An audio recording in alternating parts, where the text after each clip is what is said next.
So this is a short video giving you some hints and tips for applying for the AHRC course, Engaging with Government. The deadline for this course is 30th of October 2020. So if you're watching this after this date, please don't try to apply, rather wait and think about applying next year. My name is Ian Lyne, I'm Head of Research Facilitation in the Humanities Division at Oxford.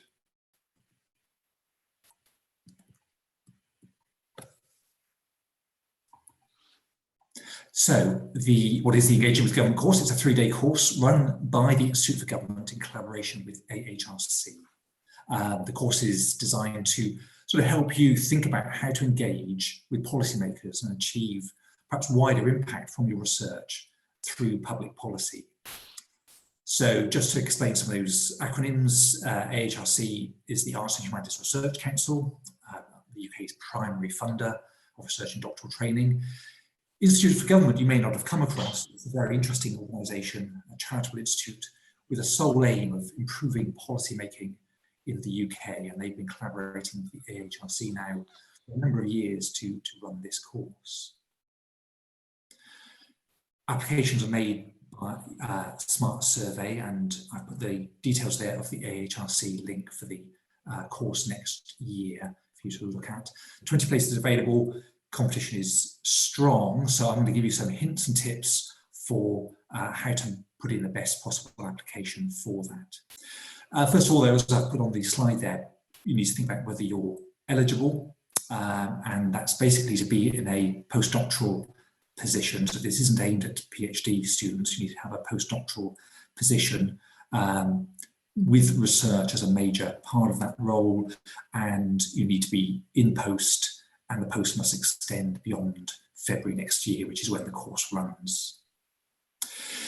So just thinking about the application will ask about your research and your research career to date, but there's also a number of key questions that you'll need to think about, and this is what your application will really be very much assessed on. I'm going to run through 4 key questions now that you'll see on that Smart Survey. So the first one, not to overlook, is that there is a section just to provide brief details of your current research for 150 words.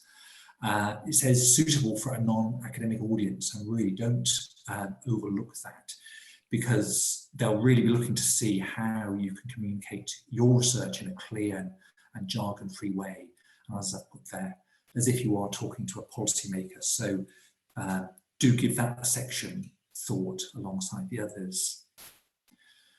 The next important question the form asks is what motivates you to be involved with policy engagement, and obviously, answer that in a personal way. But if you can, try and refer to how you think you'll learn from policymakers, or how your research will benefit. So it's not all about, your motivation being to sort of tell policymakers how to improve what they do. Try and make it more of a two-way collaborative approach you want to explore. The next question you'll see on the form is then how your research could contribute to government policy making. Again, you just have 150 words, but there I think the key trick is to try and be specific. Don't talk in generalities there. Try and talk about particular policy issues, perhaps current policy issues in particular areas of policy making where you think your research could make a contribution, or where you'd be interested in exploring that contribution. So be specific in that section. And then finally, there's a section, a question you'll be asked to provide thoughts on, which is what perspectives do arts and humanities researchers provide to policymakers that other disciplines may not? So it's an opportunity there to perhaps to refer to some other disciplines outside of your own and how you see their sort of contribution. I've just listed some of the wide range of humanities disciplines which could and do make contributions to policy making. Do think about, again, emphasising collaboration and partnership as part of that perspective. But I think that one key thing is to avoid talking too much, again, in terms of generalities. If you say, arts and humanities research provides people with, critical thinking abilities, and it can bring that to policy making, that's going to perhaps not look so convincing, because other disciplines arguably provide people with those sort of cognitive skills. So try and be, again, more specific about arts and humanities research perspectives and what they can bring to policy making.